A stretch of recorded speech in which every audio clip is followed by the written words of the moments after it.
Hello guys, welcome to my YouTube channel. दोस्तों, तो आज के वीडियो में आप लोग हम बहुत अलग टाइप के वीडियो बताने वाले, चूँकि आपके सामने इतना सारा मोटर है तो हम समझाने वाले हैं कि ये मोटर कैसे वर्क करता है। चूँकि देखिए, इसका कॉइल वाइंडिंग है, स्टेटर इसको बोलते हैं। इसमें जब लाइन देते हैं तो रोटर जो होता है, ये जो इस मोटर में का है, ठीक है, ये क्यों घूमने लगता है,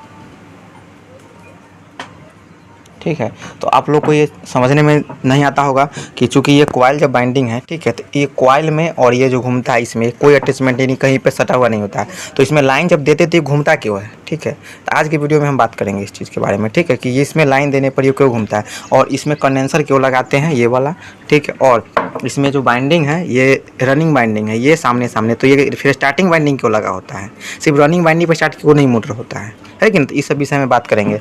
तो हमारे चैनल को सब्सक्राइब कीजिएगा, वीडियो को लाइक शेयर कीजिएगा। चलिए शुरू करते हैं। देखिए, तो ये सिंगल फेज का मोटर हुआ, ठीक है। सिंगल फेज कहने का मतलब हुआ एक फेज, मतलब वाइंडिंग मोटर है, मतलब एक फेज और न्यूट्रल पर चलेगा, ठीक है। दो तार ही सप्लाई का इसमें जुटता है, एक को फेज और एक को न्यूट्रल बोलते हैं। जैसे मान लीजिए कि ये मोटर है, ठीक है, इसको हम कॉइल बाइंडिंग है, ठीक है। तो एक कॉइल हुआ, ठीक है, रनिंग कॉइल है। तो इसका पोल कनेक्शन जो होता है, देखिए इस तरह से, मान लीजिए ये जुट देंगे, ठीक है। जब ये दोनों जुट जाएगा ना पोल कनेक्शन होकर, तो इसमें दो ही तार बचता है, ठीक है। मान लीजिए ये टूट गया, ये जोड़ के अंदर कर दिए, ठीक है।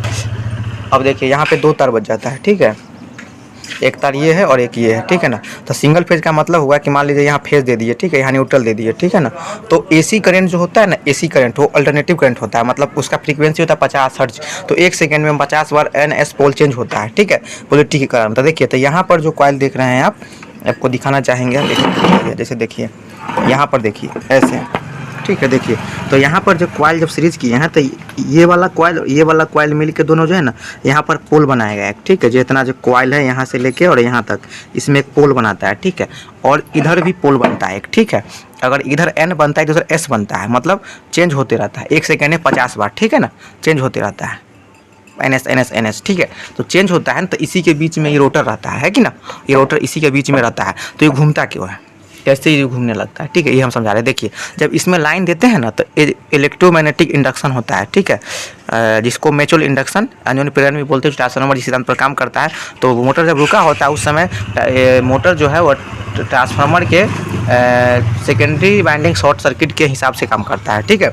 तो ये जो है इसके बीच में रखा हुआ होता है। तो जब इसमें हम सप्लाई देते हैं तो ऑल्टरनेटिव फ्लक्स के कारण इसमें भी मैग्नेटिक फील्ड मतलब जाता है, और इसमें भी एक मतलब करंट प्रवाहित होता है। जो ये एंड रिंग लगा हुआ है इसके जरिए शॉर्ट होता है, और इसमें रिंग लगा हुआ है, इसके जरिए इसमें भी एक पोल बनता है, ठीक है। जब इसमें पोल बनता है तो इसमें भी पोल बन जाता है। तो होता क्या है, देखिए, जब यहाँ पोल बनता है ना, तो यहाँ जब N रहता है, यहाँ S रहता है, तो तुरंत चेंज होता है। तो ये मोटर समझ नहीं पाता है कि हमको घूमना किधर, इसलिए चलता नहीं है। तो इसको स्टार्ट करने के लिए इसमें डाला जाता है स्टार्टिंग बाइंडिंग, जो कि आप देख सकते हैं यहाँ पे स्टार्टिंग बाइंडिंग है, इसमें भी है। देखिए, ये रनिंग बाइंडिंग है और ये स्टार्टिंग बाइंडिंग है। तो इसको स्टार्ट करने के लिए क्या करना होगा, मान लीजिए यहाँ पोल है, ये बीच में रोटर है, तो रोटर समझ नहीं पाता हमको घूमना किधर है। इसीलिए इसको कराने के लिए क्या करते हैं कि यहाँ मान लीजिए N पोल बना, तो उसके तुरंत बाद यहाँ पर S पोल बनाया जाता है कंडेंसर लगा के, ठीक है। ये कंडेंसर ही एक काम करता है, कॉइल बाइंडिंग करते हैं जिसमें कंडेंसर लगा देते हैं, तो ये फेज अंतर प्राप्त करता है। जहाँ यहाँ N बनेगा उस समय यहाँ S बनेगा, फिर यहाँ N बनेगा। तो इस तरह से समझ में आता है, रोटेटिव मैग्नेटिक फील्ड बन जाता है, ठीक है, और मोटर स्टार्ट हो जाता है कि ना। तो आप लोग को समझ में आ गया होगा कि मोटर कैसे काम करता है, ये लाइन देने पर चलता क्यों है, इसमें कॉइल बाइंडिंग करते हो चलता कैसे, इसमें लाइन जाता कैसे, ये तो कॉन्टैक्ट होता है लाइन इसमें। देखिए, तो आप लोगों को समझ में आ गया होगा कि हमने क्या समझाया। तो फिर से एक बार हम इसको समझा देते हैं, ठीक है। देखिए, ये मोटर है जो कि सिंगल फेज टाइप मोटर में आता है। 1 HP से हमको मतलब नहीं आपको समझाने में, ये एक वर्क करता है ये समझा रहे हैं, ठीक है। तो ये सिंगल फेज का कैपेसिटर, अस्थायी कैपेसिटर मोटर है, ठीक है। ये मतलब अस्थायी कैपेसिटर मतलब इस पर कैपेसिटर लगा हुआ रहता है हमेशा, ठीक है। और एक होता है कैपेसिटर स्टार्ट कैपेसिटर मोटर, एक होता है कैपेसिटर स्टार्ट मोटर, ठीक है।